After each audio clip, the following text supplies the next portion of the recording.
Welcome to the final lockdown lecture, number 8, which is on my own work and influences. I mean, I can't tell you how nervous I am, much more nervous than talking about the artwork of other people. So I'm also going to try and do a bit of a Q&A afterwards. So if people do have questions, you'll see on the bottom of the Zoom kind of app, there's a chat option. So at the end, if you do have any questions, if you type them in there, and I will attempt to answer them. Okay, so if we can have the first image, please, technical assistant.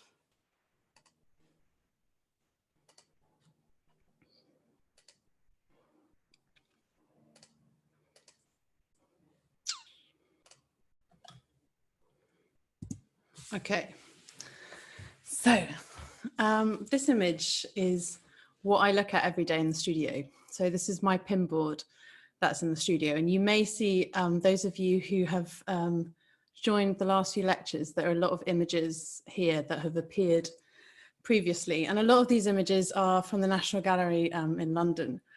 And I was fortunate enough when I was growing up that my parents had moved from London when I was 6 weeks old, but they continued to come back to the city a lot. And my dad would take me to the National Gallery, and he would often take me around and look at works such as the Arnolfini portrait, the portrait of Van Eyck, Uccello's Battle of San Romano, and he would kind of whisper to me in my ear, and I'd kind of do this because I would find it frustrating. But I think I'm inflicting my own child with the same experience. My son is 3 years old. He can recognize the Arnolfini portrait, which I'm very proud of, but he thinks it was painted by Dick Van Dyke. He's a big Chiz Chitty Bang Bang fan.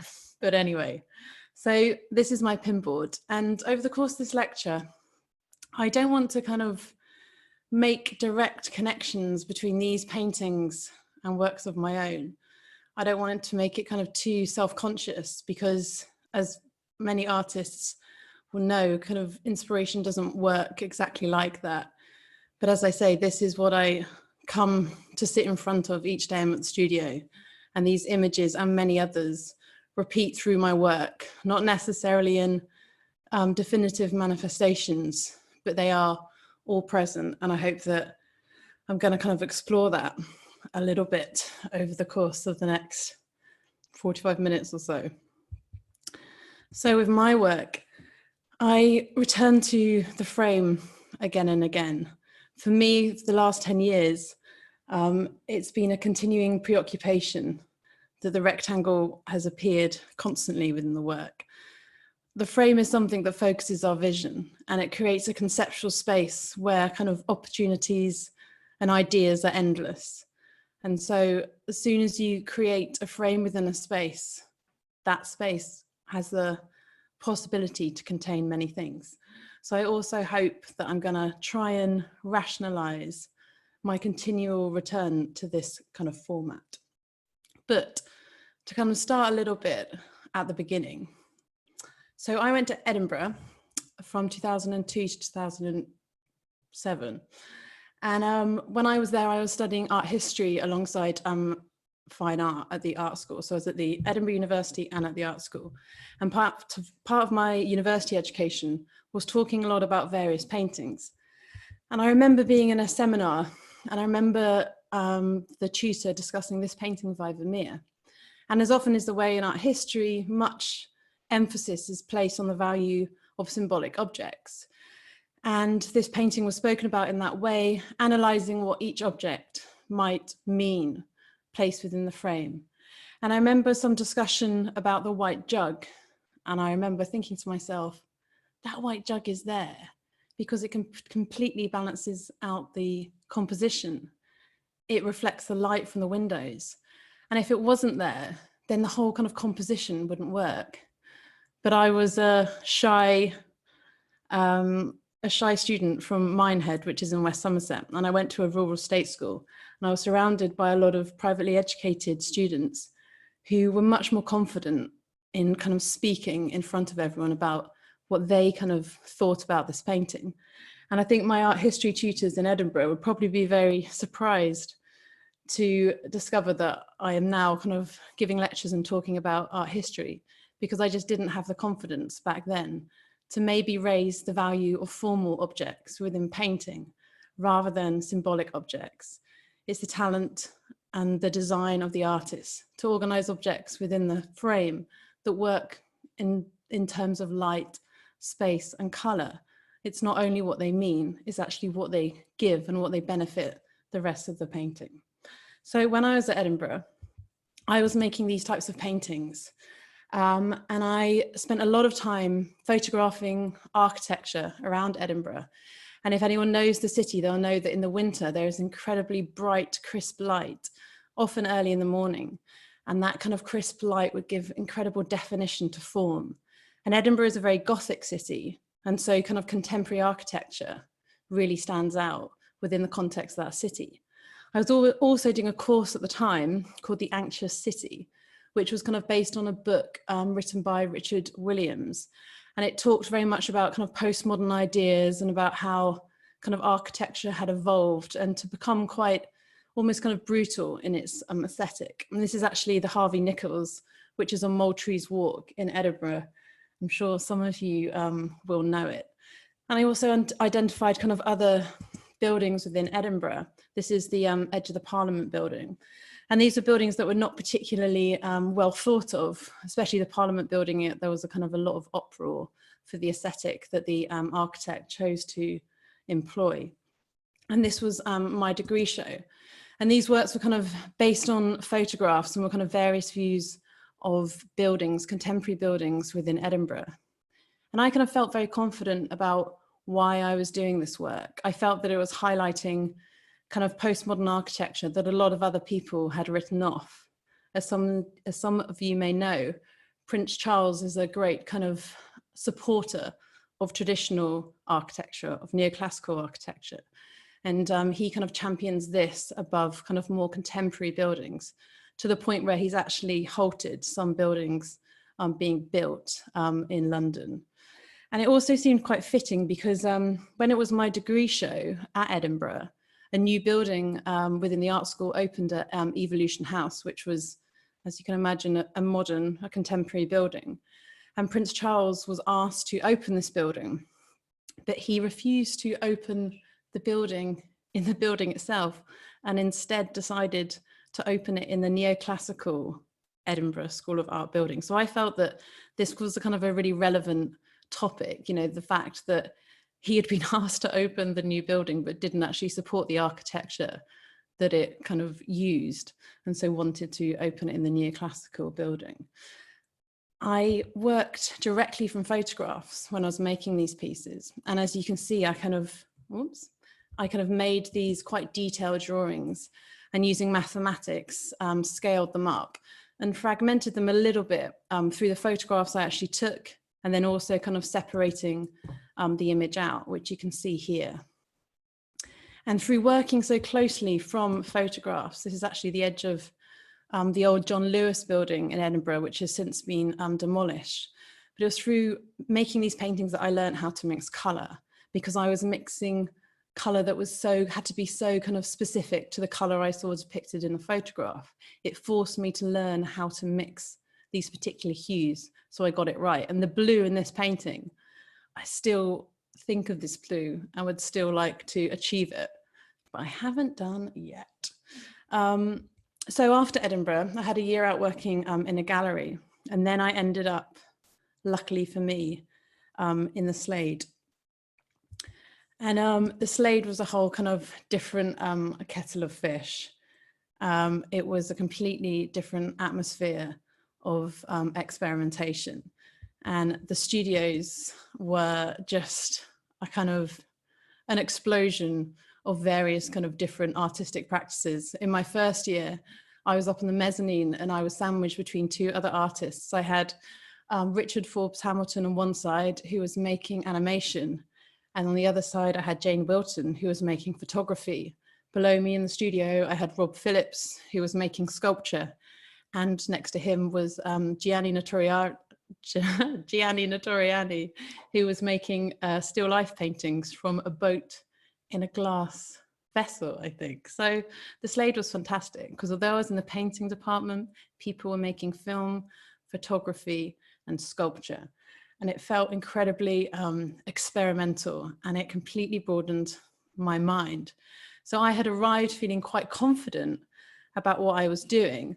These kind of paintings of architecture, I felt I could easily relate to a friend what they were of. You know, it's somehow to do with the kind of postmodern nature of architecture and how these kind of contemporary buildings are overlooked. And I kind of felt comfortable that there was a narrative there and I could explain the reason that I was making these paintings.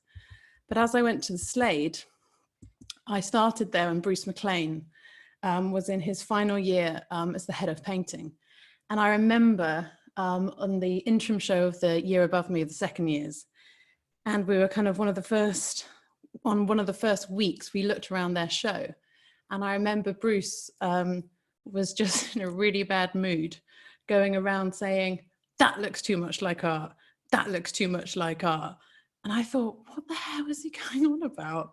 That looks too much like art. What does he mean? And his whole kind of ethos was, well, if you want to make art, why not do that when you leave? Here is a time to experiment. And it completely broadened my horizon. This image is actually of an exhibition we did with the second years called Anger Management. And all of us were kind of thrown into this space together and just kind of were there to kind of create whatever work. And this is Claire Dorset, you can see in the background of Bruce. And Bruce kind of said towards the end of the exhibition, yeah, it needs something to tie it all together. So him and Claire had this discussion and Claire painted this line that you can see, which went round the whole kind of space, along the floor and up the ceiling to kind of unify this kind of splurge of creativity that had happened within the space. So this is what I arrived into, having thought that I kind of knew what I was doing, and all of a sudden my mind was kind of being blown apart. And I was one of the first in my year to have a group crit. And at the Slade, you'd have kind of group crits every Friday, and 2 students from first year and 2 students from second year would talk about the work they were doing within their studio.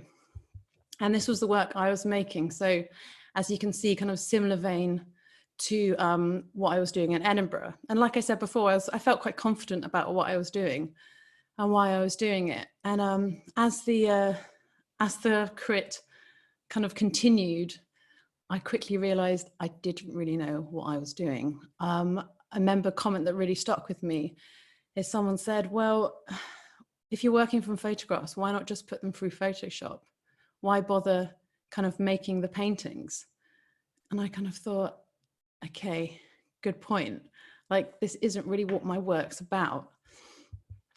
And the nature of the Slade was so kind of experimental and expanded kind of out of the frame and out of kind of what everyone was doing. And this is an image of Paulina Mikinowska painting on the wall. And I'm very pleased to say that Paulina and I are still good friends. And I asked her a few days ago if she remembered what she was doing when she made this work. And she said, I think at the time I was painting some dots on a canvas and was testing colors on the wall next to the painting. The wall was kind of a painting palette, and I quickly found it more interesting than the painting. I guess I found it liberating to be out of the frame and subject matter. And that's exactly the type of approach that Bruce McLean really encouraged. He was always looking kind of in between the gaps. And I should have known this was the case, because when I was at Edinburgh, I was lucky enough that Bruce was my external examiner. And I remember before I met him, my tutor at Edinburgh, Donald Urquhart, said that he had met Bruce once when he was involved in a group show with other painters. And Bruce often turns up quite early to private views. And Bruce had turned up early to their private view, just as they had lined up, each with a broom in their hand, and they were sweeping the floor. I think it was at the tramway, from one end of the gallery to the other, just to clean the space. And when they looked up and saw Bruce, he said, your work's shit, but that performance with the broom was great. And that's exactly the type of comment that you would get from someone like Bruce. And so as my kind of time evolved at the Slade, I was lucky enough to kind of engage with the experimental nature of what students were doing. And on one of the kind of group crits, there was a second year student called Dak Young. And she had a black circle on her desk that was kind of part of a roll of paper. And Bruce kind of said, "What's that?" And she said, "Oh, every time I come into the studio in the morning, I paint a black circle." And he was like, "Okay, have you seen all of them together?" And she was like, "No." So he got all of the first and second years out of the studio and unwound this roll of paper where she had kind of painted this black circle on a piece of paper. And so this was the kind of environment that the Slade offered. And it was just so exciting and so unlike anything I had previously experienced within my art education. And as you can see from this photo, it was pretty overwhelming at times. I'm surrounded here in my studio by Rory McCartney's paintings, but it was humor that got us through. And this is my good friend and collaborator, Sarah Kate Wilson, because although we were taking what we did very seriously, I didn't feel we took ourselves too seriously. And I think that's a really important distinction within art school. It felt very fun, it felt very open, and it felt like anything was a possibility. Also, a lot of that was down to the conversations that happened within the studio. This was at Christmas time, when I think it was Sarah Kate Wilson's space was kind of turned into Santa's grotto. And yes, of course there was drinking, but it was also through these conversations that ideas started to kind of manifest. And you can see Estelle Thompson in this picture, who was one of our fabulous tutors. So within the Slade as well, there was Woburn, which is actually now where the painting studios are. And I think there was a gap in terms of it was empty. And it was one of the tutors who said to me and to Claire Dorset and maybe a few others, "Why don't you just go over there and do something?" So I went over and I thought, well, okay, so I'm painting these pictures that are kind of exterior to what the painting is itself, they're of architecture. So why not try and do something that is a bit more kind of direct? So I decided to paint the view through the door. So I painted the triangle of the shadow, and it was quite difficult measuring a shadow, but also more difficult to actually try and replicate or understand the color of the light. And that kind of really got me thinking. So these paintings were either end of the space, and they were just trying to replicate that view through the door. And I think these paintings only existed for 16 hours, and then they were painted out, painted back to white. And that's something so liberating, especially when you're working so big. You don't have to worry about storing it, but also it's just, you don't get too precious about something. You have an idea and you just go with it. And that was something I really started to try and embed within my practice, and also really struggle to try and keep that energy today. So at the end of my first year, we said goodbye to Bruce, and we were very lucky to have Lisa Milroy, who you can see second in from the left. We have Gary Woodley, far left, Lisa Milroy, Estelle Thompson, and Klaus Hook. And Lisa came in our second year, and she met all of the students and just wanted to know a bit about us and our history. So when I spoke to Lisa, I spoke to her about my time in Edinburgh and also my interest in art history. And I remember saying to her, well, she asked me which artist did I study, and I said actually one of the courses I enjoyed the most was on Velázquez. And she was like, "Oh, he's one of my favorites." And I kind of said, "Do you know that a lot of my fellow students aren't that familiar with the painting Las Meninas?" She was horrified. And so she said to me, "You have to tell them about it."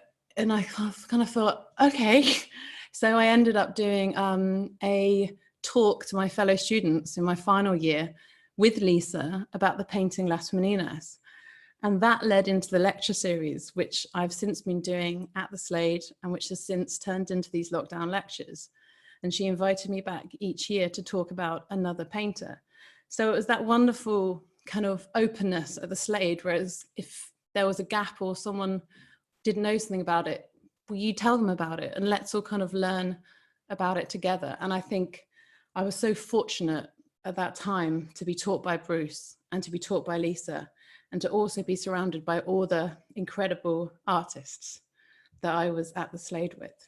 So moving into my, oh yeah, and that's Las Meninas, in case you didn't know. So into my kind of, from my first into my second year, I started thinking, well, okay, so if I'm not looking at the architecture of kind of exterior buildings, well, then perhaps I should look at the architecture of the object I'm actually painting upon. So these are two kind of MDF panels, and the MDF that's kind of left unpainted in the center is the exact proportion of one of the panels. So they then became kind of paintings of themselves, very much dictated by their material and by their properties. And the placement of them on the shelf became more a conversation about object, you know, things that can be moved, I guess more sculptural in that sense, but it was just pushing things forward through using different means. And the color wasn't lifted from a specific object. It was kind of painted through my previous experience of working with color from replicating architecture. But as you can see, pink and green, kind of a greeny gray, these kind of complementary colors. I then kind of moved this on by doing further wall paintings and by taking the dimensions of the wall that I was working upon, so the outside dimensions, and then finding a rectangle within it, and then actually kind of animating that rectangle so it seemed to have kind of a weight and a gravity, so almost that it kind of slipped and fell into that object. And this was actually a piece that was in an old FedEx store on Tottenham Court Road, organised by Gavin Webber.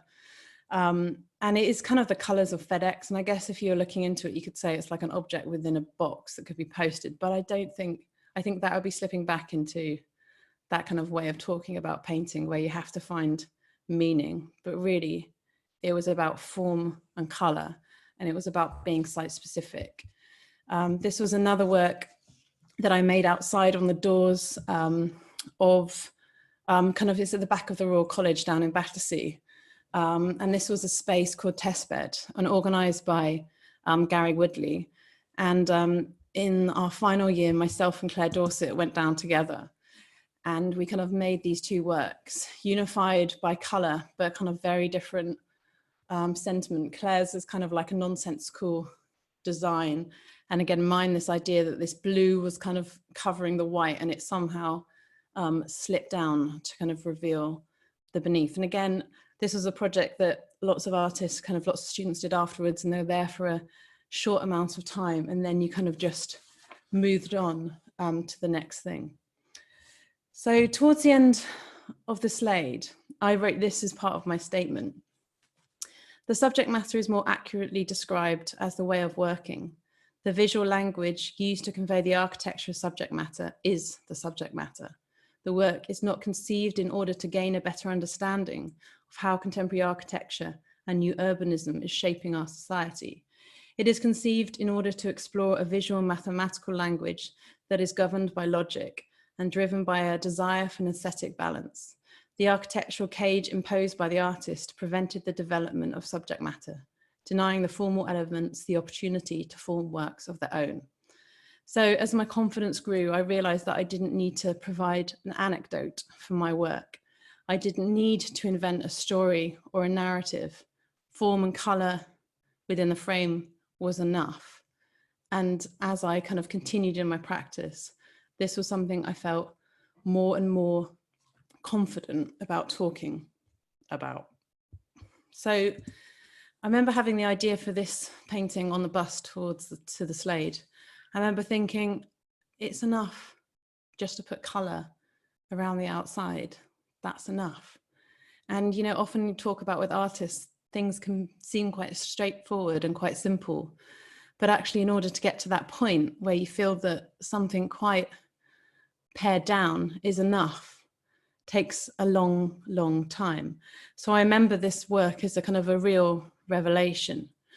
And when I kind of reflect back to my degree show, seen here at the end of the Slade, and I think about back to my degree show at Edinburgh, you know, the language was the same, the kind of subject matter almost was the same, but my brain hadn't caught up with what my eye was engaged with. So now was an opportunity to actually continue a more kind of genuine, I guess, journey, I hate that word, towards something that was really what was at play. And what the Slade did is what all great art schools should do, what great art courses should do, is that they provide you with a huge amount of information and material to continue on with. You know, like Bruce was saying, make art if you want to when you leave. And I was lucky that I did want to continue making art, and I did so once I left the Slade. And this is another image. This is with Lindsay Mapes's work on the left, and I made these screen prints, kind of works on paper, and this was just right at the end. And again, it was this confidence all of a sudden that the rectangle and the meeting of two colors, or one color and a material, that was enough, and that was actually saying much more than any of the work I produced before in terms of something that was more genuine. So after I left the Slade, I had a studio down in Deptford, and I continued to make these types of work where the kind of grain of the panel was very important and would dictate the composition, and also the properties of the canvas. So I'd do various drawings kind of based on mathematical calculations of the outside perimeter of the frame to find the shape within. And some were kind of much more successful than others. And it's true to say that when working with color, I learned that even just the tiniest amount of yellow or the tiniest amount of blue can just nudge a color into being something that is so much more exciting and universal than if it was just nudged the other way. And this was something I was trying to kind of hone and perfect. Also, the grain kind of made way for color within color, and also the use of the kind of diptych to illustrate one painting using another. Also, tone became incredibly important, and often people kind of cite completely equal tone in the sky when it's kind of, there's a sun setting and you see the reds and the blues, and there's kind of that buzz and that fuzziness to edges. And I was trying to achieve that using quite opposing hues and just kind of these quite, I guess, meditative works, but again, just kind of the focus of the frame, and the frame benefiting being one of a series rather than necessarily a single one. The works again used shelves. So there was this conversation about objects, and they were quite small in scale. They had a domestic scale as well. And there were kind of more collections of them, which started to kind of read in a more kind of an assemblage of various items. And I was also quite amused by this blog at that time called Fuck Your Noguchi Coffee Table. And so it says, fuck your charmingly eclectic, sparsely populated shelves. And also, fuck your vintage suitcase coffee table with an empty plate on top, fireplace full of books and some artwork, blanket stack in an old crate, mirror cluster, wall asterisk, flowers and trophies, letterpress drawers, wooden deer, and your neon accent. And these are things I recognize within my own home. This kind of, you know, I think we all do it, this kind of assemblage of objects that we want to just appear to be kind of casually arranged. But it was obviously with kind of real, I guess, conceit in a sense. So the kind of shelves and the assemblage of objects moved me kind of forward in terms of how I wanted to read my work, and kind of, you know, getting away from just a rectangle, because I felt that I understood how to make works like these, and I felt confident that I could do it. So I was then therefore looking for a new challenge, a new way to kind of move the work on. And so that came kind of one day when I made this piece, and the piece on the left, the blue, it was the first layer of the paint going down. So usually the paintings are numerous layers of paint to achieve a real flatness. And I was really pleased with how the brush marks appeared. And I also liked their relationship to the grain of the wood, and that one being on the wall reading more as painting, and one being on the shelf reading more as sculpture. So I wanted to kind of recreate this brushed mark, because I felt that that was kind of, that was something I thought could be a new energy and a new direction into my work. But my attempts afterwards, when I was conscious of this intention, were pretty hideous and pretty disastrous. I remember approaching a panel with kind of brush in hand, ready to do my like de Kooning-esque flair, and just like and it was just so self-conscious and tight. So all of these works are just awful. Like, but I think it's important to show the bad stuff or stuff you're not into, because it was this way of working that I was trying to rectify. This is the same painting, and it's just terrible. But that's okay. And this was the only one that kind of really worked out of various attempts. And I remember I was lucky enough, I had like a residency after the Slade, and they said that you can have a tutorial by someone. And I asked if Peter Davies could come and talk to me and another artist in the studio, because he had been at the Slade when I was there. He still is teaching in the painting department. But I hadn't spoken to him. So I really kind of asked if he could come down, and he kind of said, well, you spent how many years trying to learn this visual language of flat color within kind of geometric shapes? Why do you think you can then just approach a canvas with a completely new way of working and expect it to be a success? And he's absolutely right. Kind of things take time, but perhaps I'd already given up on this kind of direction. And I felt that my big, bold, abstract expressionist persona was not all it cracked up to be. So I went back to what I knew, I suppose, but then also trying to expand out of that framework that I'd kind of become familiar with.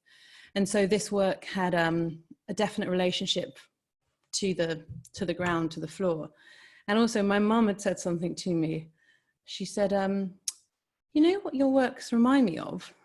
They remind me of cheese boards. So I was like, oh, thanks, Mum. Yeah, I guess they could make nice cheese boards. But then I thought, well, maybe there's something in that comment. So I decided to test it out. And I thought, well, what would happen to the paintings if I put cheese on it? And this work was in an exhibition in a friend's house, and I laid these out. And I said, as you can see, please do not eat. But it's too precious. If you're going to do something, you have to do it properly. And I remember in a tutorial in my final year at the Slade with the wonderful class Hook, he said, a good work is and. You don't know what something is until you do something to it. So I just had the and. I didn't have the second and. I hadn't gone I hadn't gone far enough. So I luckily had the opportunity to kind of make this work again when Sarah Kate Wilson asked me to put something in an exhibition at the Tetley in Leeds, where the kind of where the idea was about edible artworks. And so I had these kind of paintings that I'd been making in the studio. Like I said before, they almost felt formulaic. I understood what I was doing, and I was becoming bored by what it was that I was doing. So I had another go at this and set it up in the exhibition, and had the works on a tablecloth on a table, and then also the painting on the wall, I guess, to kind of have that relationship that, you know, they're painting an object. And to begin with, people kind of looking at them in the way you do an artwork, I suppose, moving slowly around them, having a bit of a closer look, kind of coming back. And this evening was kind of going on for a little while, and I could tell that people were starting to get hungry, and people were really starting to eye up my cheese. I'd spent quite a decent amount of money on this cheese. It was good cheese. So all of a sudden, it was like a green light, and it was just like, it was just people. I could barely get in there to take these photographs. And objects that all of a sudden were artworks were then just cheese boards. My mum was right, they do make quite good cheese boards. And it was kind of thrilling to watch people cut cheese on your work. And the kind of, and you know, to get the kind of photographs of what happened afterwards. And I guess this is just trying to continue with that lesson from the Slade, just to push things a bit further, not to be too precious. If you have an idea, you think, well, that could be interesting, just do it and see what happens, but do it properly. Don't half do it. And so as an artist, you're always kind of finding strategies to kind of move the work along.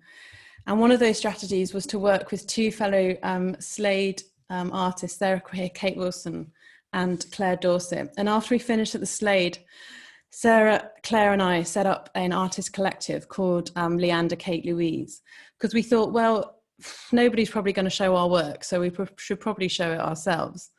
And we asked our friends and family to each give us £50 to get us off the, and our friends, family, and actually some of our tutors, to each get us off the ground to kind of start the ball rolling. And so the first thing we did was a postcard show where we each asked 10 artists to make a postcard and then sent it out through the post. And that was kind of our first thing. And then our second thing was this exhibition, which was actually in my house. This is my underwear and pajamas.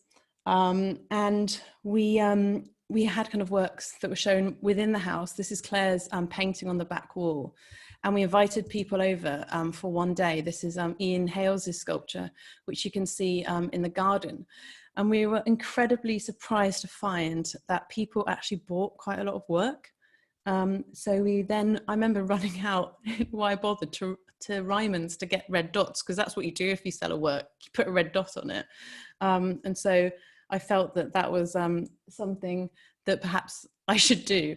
So anyway, so this kind of happened, and this meant that we kind of had money to do kind of future projects. And this was Gabrielle Beveridge's work and Gary Woodley's work that was also in the house. And the artists that participated in that in 26 were Bruce McLean, Claire Dorset, Corinna Till, Gabrielle Beveridge, Gary Woodley, Ian Hales, Lindsay Mapes, myself, Sarah, Kate Wilson, and Tessa Whitehead. And this project led to A Wall is a Surface, which we managed to get hold of a free space down in Shoreditch. And it was a huge kind of space. And basically the idea was that we wanted to kind of recreate the ethos of the Slade.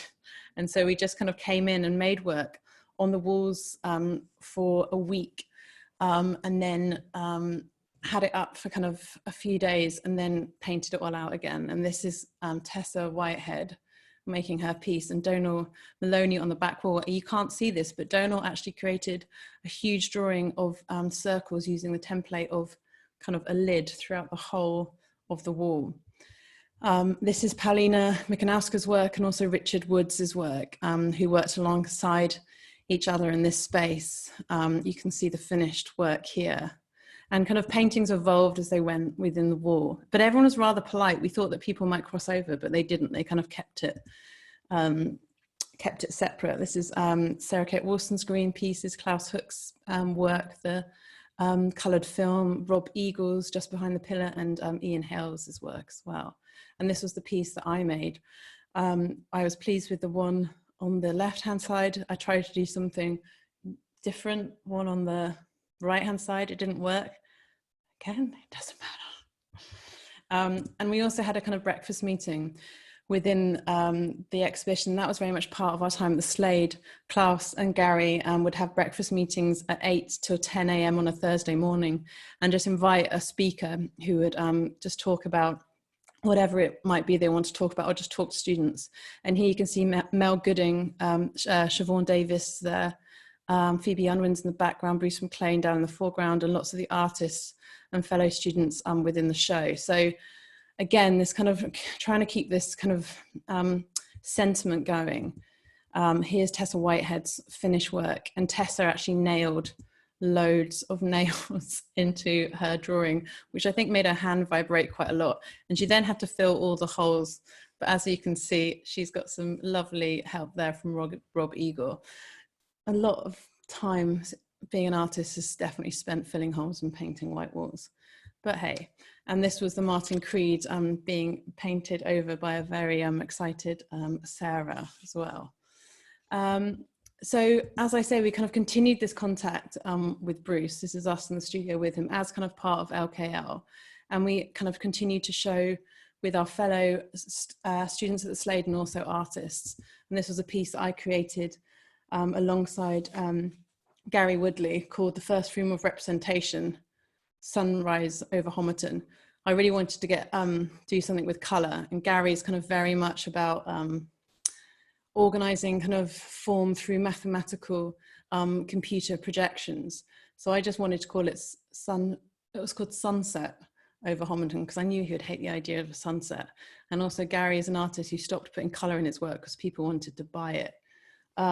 So it was fantastic to work with Gary. And the one panel on the wall is the kind of most right pink rectangle. That's a panel, all others are painted. So from one point within the room, they would appear as they kind of should within space. So within my practice and within my sketchbooks, the rectangle still kind of continually reappears. And some rectangles that are drawn have real quality and some others don't. But again, it was this kind of confidence that I was beginning to find that this way of working was enough. And it was fantastic to look at works by the likes of Bob Law. This is his painting, huge painting, called Nothing to Be Afraid of. So he was working in 1969, and there I was in 2016, making pretty much exactly the same work. But I remember a fantastic tutor, Ed Allington, having a tutorial with him at the Slade, and he was kind of saying, it doesn't matter if you're making exactly the same work as someone else, because you're making it in this time for different reasons. So therefore, it's clearly not exhausted, and you should have the confidence to continue. And I think that's something to kind of really remember. I continued to make these kind of diptychs, and again was becoming more and more interested in how light might affect the same object in kind of different conditions. So this work is called Paper, and the work on the painting on the left, almost imagining it's a piece of paper in bright light, and the one on the right, that somehow the lighting conditions have changed. And these kind of works start to, I guess, have kind of similar connections to works that I come back to again and again and again. The National Gallery in London is still the collection of paintings that I visit the most. And when you look at a work like this, it's the colour and it's the pared down colour that absolutely astounds you, and what's kind of been able to achieve with such kind of minimal colour choices. And so these are the things that I take from those paintings. And here, working with the primaries, but kind of pushed to their limit, so red, yellow and blue, but really trying to manipulate them and think about them in kind of dark lighting conditions. Again, with this piece, the colour seen in the bottom kind of squares of both is exactly the same colour, but what the transformation that can happen when you pair it with a different hue. And then I realised that I could actually achieve this through material alone. Again, this is a piece called Better from 2015, and it's another breakthrough work when you think, oh, that's enough. I cut a piece of paper out, I stuck it onto a panel with some yellow tape, and it was so much, for me, more eloquent than so many other works I'd making. So it was another moment in time when you think, okay, that's enough, that's okay to do that, and I should continue doing that. So again, this is just working with masking tape and working with material. And also, so often with painting, thought can creep in and it can colour your kind of intentions, and it can cause you a huge crisis of confidence. And you just need to find that space where you're just making things that intrigue you, and you just move on to the next thing, driven by curiosity. Also, this was a point in my practice when my continual return and visits to the National Gallery were actually starting to become much more directly manifested within the work. I would buy these postcards, many which were shown in the first clip, and they had kind of been carried home in these paper bags that I was given by the National Gallery from the shop. And they too became the work. They seemed to be able to say much more than I was able to through the works I was making. And I had a show with Tessa Whitehead called Something About Failure, where these works kind of came from. And again, a show can kind of push you to focus, I guess, a little more acutely. And all these things were kind of hanging around in the studio, just started to all be thrown onto panels. And it was the energy that I'd tried to achieve through the painted mark, which hadn't happened. It had been way too conceited and self-conscious. But collage had given me the opportunity to create something that was spontaneous and had a genuine energy that I felt more comfortable with. Again, this work is kind of the Uccello painting that you can see taped to the top left-hand corner. The colours were taken from the Uccello, that blue was kind of mixed, and it just became this really tight, self-conscious work. So in a kind of flurry of activity, you just kind of stick loads of stuff over the top of something and kind of see what happens. Again, this photograph, and actually this painting had been knocking around the studio for ages, but then all of a sudden, just through some paint and some tape, it then actually becomes something that is perhaps kind of more interesting. I spent days trying to mix the color of that yellow of the sun kind of set, and it was actually sort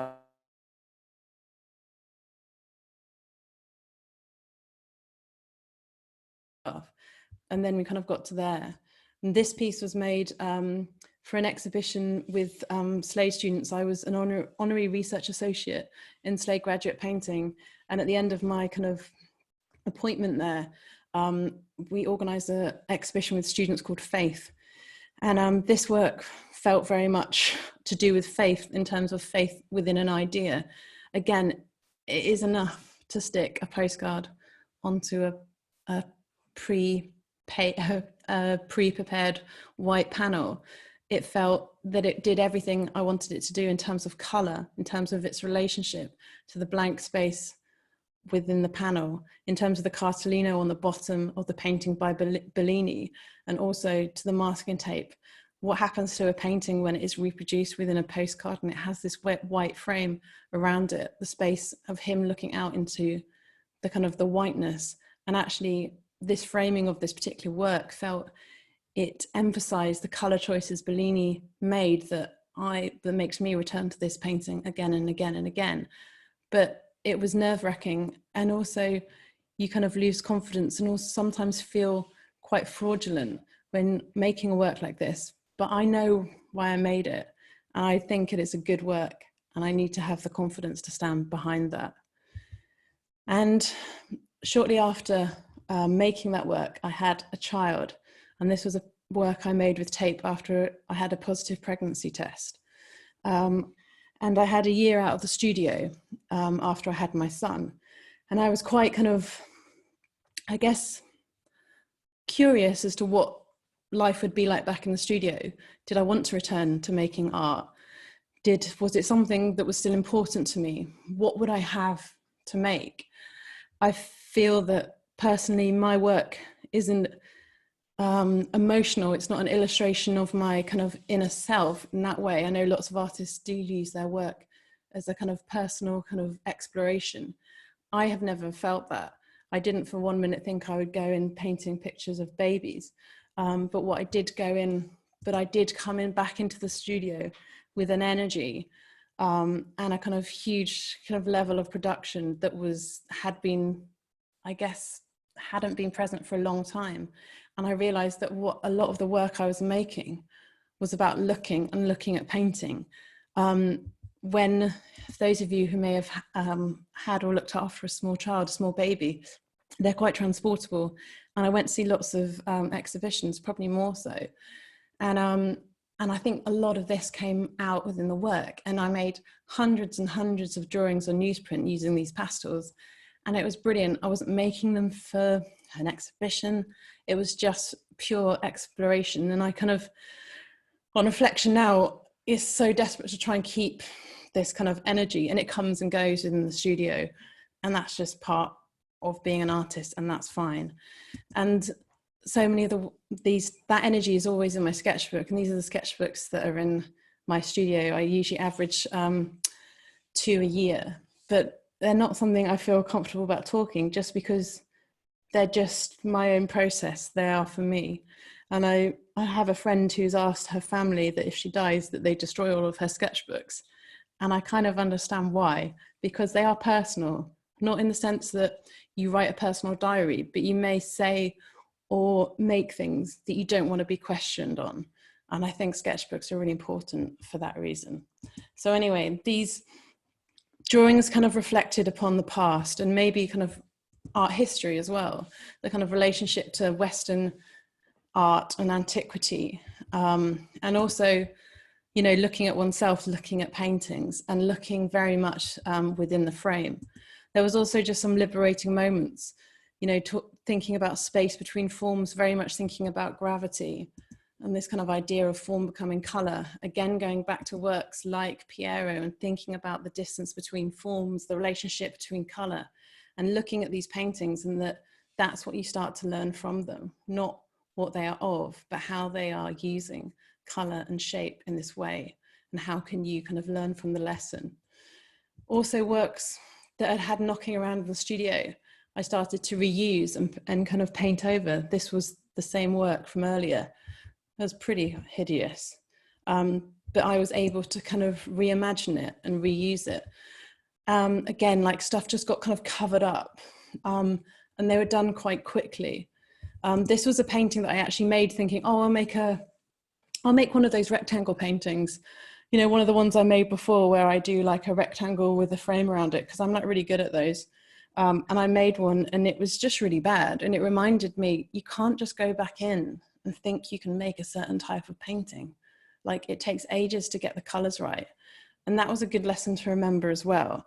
And so instead I just kept trying to make something out of this work, this same work, and it kept evolving within the studio.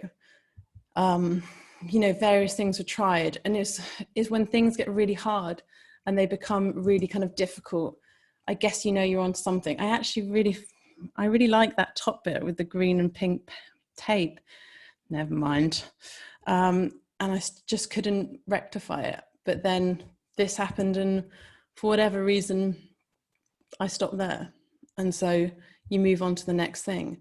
And within the studio, it's been kind of exciting to have these two things going alongside one another, the energy of the drawings and the paintings, but then the continual return to the frame, and actually done with thought, not because you can just knock one out, but because you're actually investigating and looking at something specific. Also using a lot of drawings and kind of collaging past things and putting them together. So often within the work, it's about things sitting next to one another and how all of a sudden they can be completely transformed through a neighbor. And so this is how the studio wall looks at the moment. And, you know, it's obviously ups and downs, crisis of confidence, but it feels that there's an energy at the moment, which I'm just trying to uphold. Who knows if I'll be able to do that? And again, these works from the National Gallery, and also that's from the Ghent Altarpiece. It's part of John the Baptist's robe. And it's actually picking out the color that Da Vinci used, picking out the color that Van Eyck uses, and actually working that within the frame, and working that with the addition of the red drawing and having that connection across the three. And works, you know, like these, this is Zurbarand's St. Francis in Meditation from the National Gallery's collection, a painting that I was so fascinated by as a child, because you can just see the eyes of St. Francis under that kind of cloaked shadow. It's just so magical. But also when you start to appreciate how Zurbarand has organized the figure within the frame, the space from the top of the hood to the top of the canvas is just perfect. His body kind of bent within the frame, his legs trail to the left, the rope trails to the right. Everything is exactly kind of right in terms of space. And this is something, again, when I come back to paintings like the Arnolfini portrait, it is a painting of supreme balance, where everything has been so carefully placed within the frame in terms of the composition, the raised hand, the gesture, okay, but if it wasn't there, it would just be a kind of completely blank space, those joined hands which hold the whole energy of the composition. If they were to fall, we would kind of completely lose that. And it's these things that I come back to again and again within the studio. The color in this painting is also beautiful, and so many other kind of Renaissance paintings blast the spectrum across the canvas. Van Eyck does, but in a much more restrained way. And you have these beautiful relationships between colors that are just so kind of sophisticated. And he scatters these colors. So the kind of main colors are this dominant green, red, and that luminous blue. And you see them here in the window. You see them reflected in the mirror and also in the tassels of the beads. And you see them in the design of the carpet. And it's these things that I look to in these paintings when I come back to my own work, and I look about kind of color relationships and also tone, and also through repeats. So within Van Eyck's work, within the composition, he has repeats, the verticals that repeat all the way across. And that's what unifies the canvas. Obviously I'm doing it in a much more kind of direct way, but it's the same relationship of form that you can recognize within these paintings of the past. And also the kind of use of diptychs, the kind of shifting of colour, and the kind of really white pastel-y colours, again seen in the likes of Piero. It's such an unworldly colour. It's such kind of soft, bizarre, and such restraint and kind of verticality, which I kind of look for within the paintings. Also, the pronounced terracotta tones of Crivelli's work, such kind of strange colour choices, which again I look to in paintings such as these. Again, I think of these as the primaries, kind of red, yellow and blue, but they're pushed to their kind of limits. Similarly, the work of Uccello, he uses colour in such a incredibly unique way. This, a painting within itself, with the peppermint green stirrup strap, the red sword shaft, I don't know, the kind of blue harness, and then the pink light up dance floor, and those mustard legs of a horse that doesn't actually have a body, on all those kind of blues seen through the white of the horse's tail. Elsewhere in the National Gallery, paintings are kind of show us the spectrum in kind of full, kind of on full show. We have it all here. Also kind of in these works, but artists such as Uccello and Crivelli and Piero, they're just using it in such a kind of unique way. And it's those color combinations that I really look for when I'm kind of wandering around places like the National Gallery, looking for inspiration. So these are kind of more recent works where, again, it's a repeat kind of shape of the rectangle, but the idea that these kind of objects, and that they have more kind of monolithic presence. Yeah, I'm just being told that I'm going on a bit. And these actually led on to kind of more recent works. These were meant to be, these are kind of small maquettes for these larger paintings, which were going to be exhibited at Cook Latham Gallery in May, but they should be exhibited at Cook Latham Gallery in November. So just to wind it up, well, I'm boring my husband. These are some works that I made for Show Off. And Show Off was a project that Sarah and I curated in 2014. And this is Tessa Whitehead's painting, 100 Moments in Yellow. And this kind of project evolved out of an earlier project that we did, Sarah Claire and I did together, called The Painting Parade. And this project evolved out of us moving one of Sarah's paintings down the road to a framer's, and someone stopped us and said, "What are you doing?" And we thought, oh, maybe this is an interesting way to exhibit work, to actually walk it down the street. So anyway, we asked artists to start at the Tate Modern and bring whatever they wanted. They could push it, wear it, pull it, drag it, carry it, however they wanted to play it. And then this was our kind of route from the Tate Modern to Green Park, and there are various points you could stop at on the way. We also did this project in Glasgow, Glasgow School of Art, last year, which was really good fun. And this was organised by the wonderful and beautiful Karen Ralston, who unfortunately is no longer with us. She's very sadly died at the end of last year. But she kind of organised this with her fellow students. And as you know, Glasgow School of Art has been through a really tough time. And this was their move from their temporary building to their kind of permanent building where they now are. And we didn't quite realise that we were going to have a police escort for the painting parade in Glasgow last year. In Glasgow, they have a lot of parades, often kind of orange marches and things. So they're pretty well rehearsed. So we kind of had this parade with various Glasgow School of Art students where they brought their work out. And like some of them were saying, this is the most people that have ever seen my paintings before, as they were kind of carrying them along the road. And this is where we ended it, outside their new building, which I'm sure they'll be moving into hopefully soon. And this kind of work evolved into Show Off. So Show Off was an exhibition in front of a seated audience. And Show Off, the idea for the project kind of evolved from a frustration with private views, where people go to private views and no one really looks at the work. They just kind of have a drink and chat to their friends. I mean, I do the same thing. But this kind of forced the audience to look at the artwork. And the artists couldn't just kind of almost discreetly mull around why their work was on a plinth or on a white wall. It was actually performed in front of an audience. And what we didn't actually appreciate is that artworks were applauded, they were laughed at, and they were kind of also received in concentrated silence. So this is Sarah Kate Wilson's piece, Somber, from 2014. This is Ian Hales's piece, which is which was assembled live on stage under pink light, because we had a whole team of art handlers, and then kind of shown in this white light. We also had Bruce McLean and Sam Belenfante performing a John Cage piece. And one of the biggest crowd pleasers of the night was Paulina Mikinowska's Splendor of the Peacock, which was a cat, which was brought on to the soundtrack of the MGM Lion, maybe. And also film was projected. This is Zoe Mendelssohn's piece. Martin Creed's Cactuses, work number 603 was assembled. Blue Curry had his inflatables assembled and lit.